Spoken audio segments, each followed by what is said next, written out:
Hello everyone, स्वागत है आपका हमारे चैनल साओपीडिया में।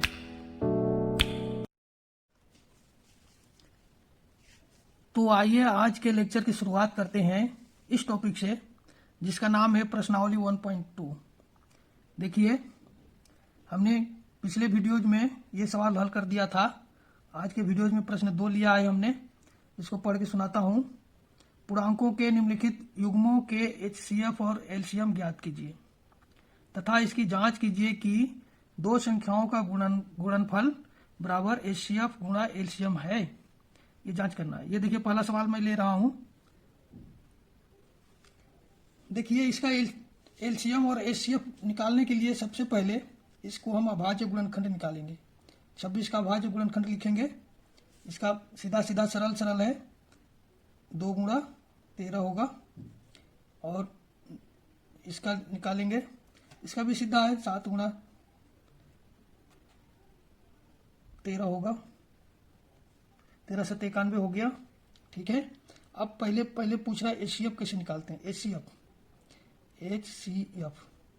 ये देखिए, एचसीएफ का मतलब हाईएस्ट कॉमन फैक्टर होता है। हिंदी में इसे महत्तम समापवर्तक कहते हैं। इसका मतलब ये होता है कि जो इन दोनों में शामिल होता है, जैसे ये शामिल है दोनों में, तो यही एचसीएफ होता है। 13 ये आंसर हो गया। अब एलसीएम ज्ञात करने के लिए एलसीएम इन संख्याओं को लिखेंगे। इसे लिखा हमने 2 गुणा 7। 13 को एक बार लिखेंगे क्योंकि दोनों में शामिल है, इसलिए हमने इसको एक बार लिखेंगे। अब इन दोनों का गुणा कर दिया हमने, ये होगा 14 गुणा 13। कर लेते हैं गुणा। जब गुणा करेंगे तो इन दोनों का गुणा आता है 182। ये आंसर हो गया। अब देखिए, जांच करना है। लिखेंगे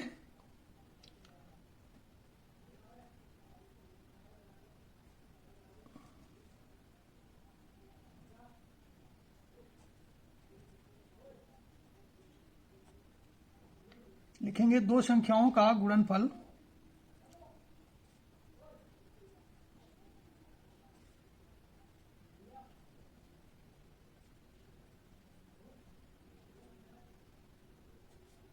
बराबर एचसीएफ गुणा एलसीएम। ये होता है या नहीं होता, ये जांच करके देख लेते हैं। दो संख्याएं क्या है, ये मेरा एक 26 है, एक है 91 है, और एचसीएफ कितना है, देखिए एचसीएफ 13 है और 182 एलसीएम है। एलसीएम 182 है, यहाँ लिख देंगे एलसीएम 182 है। 182 इन दोनों का गुणा करेंगे। गुणा करने पर आता है, ये आएगा 2366, ये भी आएगा 2366। जांच बस यही पूरी हो जाती है और ये सवाल यही सॉल्व हो जाता है। इसका दूसरा और तीसरा सवाल ऐसे ही है, सेम है।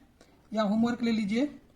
प्रश्न 2 और 3 सेम है, ऐसी करना है। ये सवाल रहेगा आपका होमवर्क। इसको करेंगे, नहीं आएगा समझ में तो कमेंट में जाइए और लिखिए, फिर दोबारा कोशिश करूंगा सवाल हल करने का। अब देखिए, इस प्रश्नावली का प्रश्न संख्या 3। प्रश्न संख्या 3 इस प्रकार से है, अभाज्य गुणनखंडन विधि द्वारा निम्नलिखित पूर्णांकों के एचसीएफ और एलसीएम ज्ञात कीजिए। पहला सवाल लेते हैं। दूसरा और तीसरा ऐसे ही है, सॉल्व कीजिएगा। हम इसको सॉल्व करते हैं। देखिए, तीसरा का पहला सवाल है, इसको सॉल्व करते हैं। पहले 12 का अभाज्य गुणनखंड निकालेंगे। सरल है, बिल्कुल सरल है। वैसे आपको एक रफ बता देते हैं, ये रफ कार्य करना है। रफ कार्य कर सकते हैं। 12 को इस तरह से 2 का भाग जाएगा, 6 आएगा, फिर 2 का भाग जाएगा, 3 आएगा। यह अभाज्य गुणनखंड हो गया। यह अभाज्य है, अभाज्य संख्या है। ठीक है। अब आगे ये प्रक्रिया नहीं होगी, यही समाप्त है। तो ये लिख लेंगे 12 बराबर 2 गुणा 2 गुणा 3। इसी प्रकार 15 का लिखेंगे। 15 का लिखेंगे 3, 15 का होता है 3 गुणा 5। 21 का लिखेंगे, ये होगा 3 गुणा 7। अब देखिए, ये तीन तीनों में शामिल है। जो तीनों में शामिल है वो HCF होता है, लिख देंगे। इसलिए HCF बराबर कितना हो गया 3। इसको ये उभयनिष्ठ गुणनखंड है, ये तीनों में जो शामिल है वही HCF होता है। ठीक है, अब एलसीएम ज्ञात करते हैं। एलसीएम ज्ञात करने के लिए जो शेष बचा हुआ अभाज्य गुणनखंड है उसको लिखते हैं। 2 है, इसमें 2 बचा है, 3 को एक बार लिख लेंगे, हो गया। और यहाँ 5 बचा है, शेष बचे हुए हैं, और ये 7 बचा है। इसको गुणा कर लेते हैं। 2 दिन 4 आती है, 12 12 में 60, 60 में 7 का गुणा करेंगे तो 420 आएगा। ये आंसर हो गया, ये HCF, ये आंसर है। इसी प्रश्न का दूसरा और तीसरा आप होमवर्क ले लीजिए। प्रश्न संख्या है 2 और 3 है, ये होमवर्क ले लीजिए।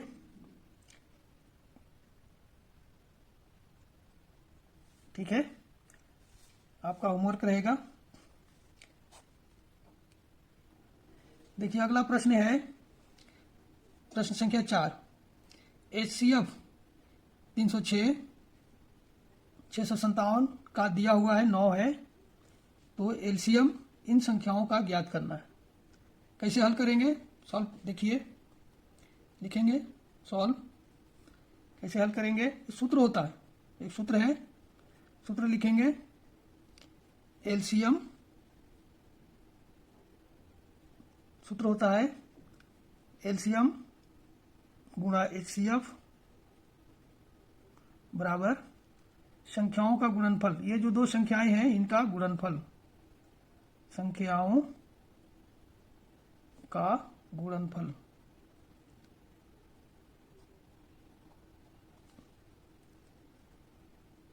ये हो गया। अब यही सॉल्व करता हूं मैं।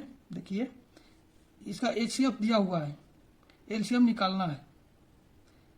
ये 9 दिया है, संख्याएं ये हैं 306 और 657 है, और ये एलसीएम बराबर हो जाएगा 306 गुणा 657 बटा 9।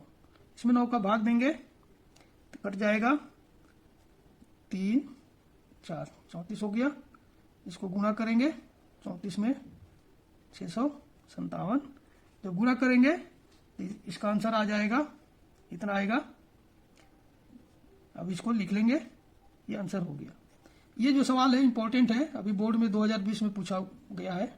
ये बोर्ड में पूछा है, बोर्ड में पूछा है, ये उत्तराखंड में 2020 में आया है, इसलिए ये सवाल इंपॉर्टेंट है। और प्रश्न संख्या आप कुछ होमवर्क ले लीजिए। प्रश्न 5 है, 6 है और 7 है, इस एक्सरसाइज का ये होमवर्क कर लीजिए। और आज के सेशन में बस इतना ही। तब तक के लिए धन्यवाद। यदि आपको यह वीडियो पसंद आए तो कृपया इसे लाइक कीजिए और अपने दोस्तों में शेयर कीजिए। यदि आपने हमारा चैनल अभी तक सब्सक्राइब नहीं किया है तो उसे सब्सक्राइब कर दें, साथ ही बेल आइकन को दबा दें ताकि हमारे वीडियोज के नोटिफिकेशन आप तक स्वतः पहुंचते रहें।